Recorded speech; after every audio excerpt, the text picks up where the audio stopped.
Sveicināta, mīļā interneta draudze! Gribās kārtējo reizi izstāstīt kārtējo liecību. Diezgan cieta barība šodien būs. Ceru, ka jūs varēsiet sagremot, ka viss būs kārtībā. Īsāk sakot, braucām mēs no viena pasākuma ģimeniski ar sievu. Sieva bija pie stūres, es sēdēju blakus, un tā kā ceļš bija diezgan patāls, es biju mājās atradis kasetes. Vēl no visādiem dievkalpojumiem, kas dzīvības avotā, tad arī gāja, tur bija visādi mācītāji braukuši, biju paņēmis tāds svaidīts kasetes līdzi. Un klausījos šīs kasetes pa ceļam. Diezgan pavecs ieraksti bija, bet Dieva gars nebija mainījies, svaidījums joprojām bija, viss bija kārtībā. Un tagad notika interesanti, ka mēs jau braucam atpakaļ, bija tāds brīnišķīgs mācītājs, Daniels Petrāze, viņš runāja. Un viņš stāstīja tādu situāciju, ka viņš bija nonācis tādā kondīcijā, ka viņš ir no Argentīnas atbraucis uz Liepāju kalpot, un viņam nav vairs, Argentīnā iestājās krīze. Un sakarā ar to krīzi viņam bija 75% finanses nāca no Argentīnas, no viņa kalpošana atbalstīja. Un iestājās krīze un finanses izbeidzās. Un viņš domāja, ka viss kalpošana Dievam ir beigusies. Jāizbrauc vēl uz pēdējo konferenci, ko viņi bija uzaicinājuši Amerikā, un tad jābrauc atpakaļ uz Argentīnu un jādzīvo tālāk Argentīnā. Kalpošana Latvijai beigusies. Viņš tagad nonāk šajā konferencē, un mācītājs visu laiku runā par naudu. Un viņš domā, ko tas mācītājs runā par to naudu, un cik var klausīties, tas nav no Dieva, ko viņš runā par to naudu. Tā viņam tās domas tur iet galvā. Un pēkšņi pašās vēl trakāk, kas notiek, šis mācītājs priekšā šajā lielā draudzē, viņš saka, davai tagad visi bļausim!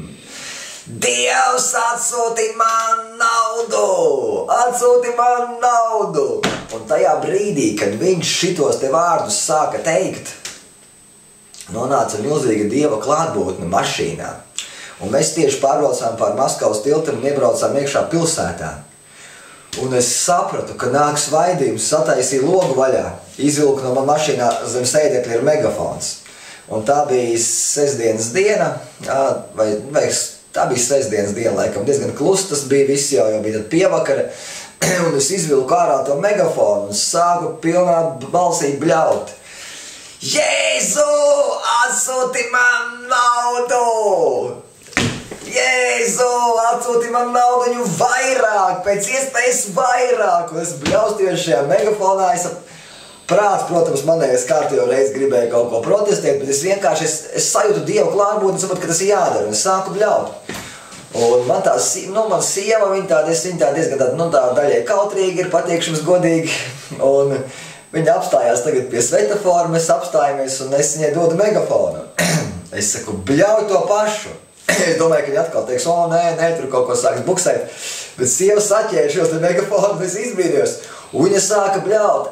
Dievs atsūti mums naudiņu!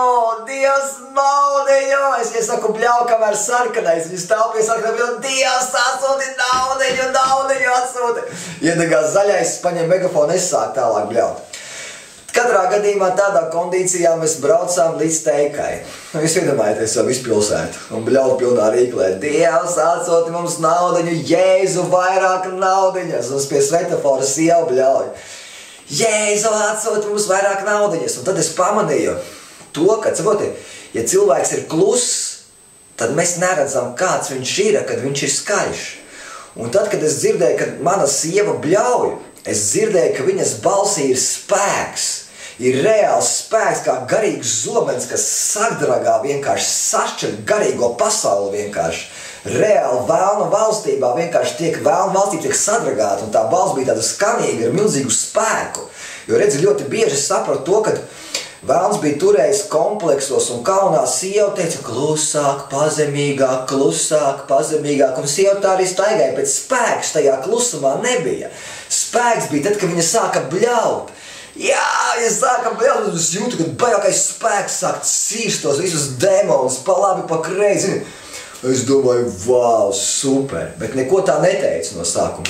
Un tagad tā mēs izbļaustījāmies ļoti brīnišķīgi līdz tai Teikai, un nākošā dienā mums bija evaņģelizācija. Es, pieņemsim, pilsētā ar megafonu bļaustos. Es bļaustos, kad Dieva valstība dod pienākus, atgriežieties uz grēkiem, ticiet uz evaņģēliju, saku, dzīve ir brīnišķīga, priecājieties. Tad es vēl pilnā rīklē bļauju to, ka velns ir slikts, Dievs ir labs, velns ir nācis, lai tevi nogalinātu, Dievs ir nācis, lai tevi svētītu. Visu, ko velns ir sapiņķerējis, tu neatpiņķerēsi, bet Jēzus var atpiņķerēt.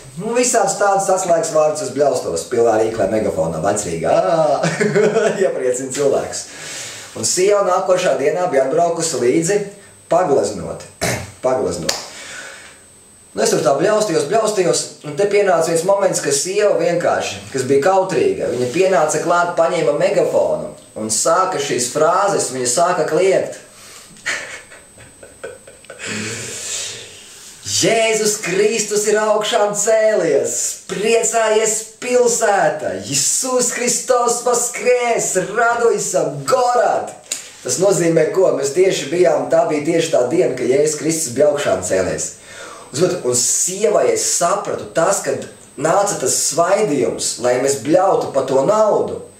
Naudu mēs nedabujām. Bet sieva dabūja brīvību. Viņa varēja mierīgi, bez kompleksiem, bez problēmām, pilnā rīklē, vecrīgā ar megafonu bļaut. To, kad Jēzus Kristus ir augšām cēlies, priecājies tauta. Iedomājieties, un ka tu vari brīvi bļaut, tad, kad tu esi brīvs.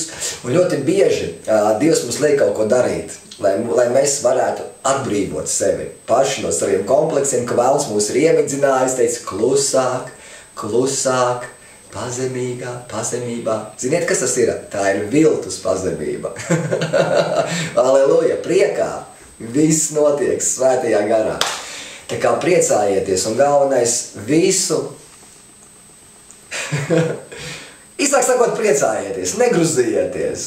Pasūtiet to vēlu un sekojiet Jēzum, lai Dievs jūs svētī. Āmen.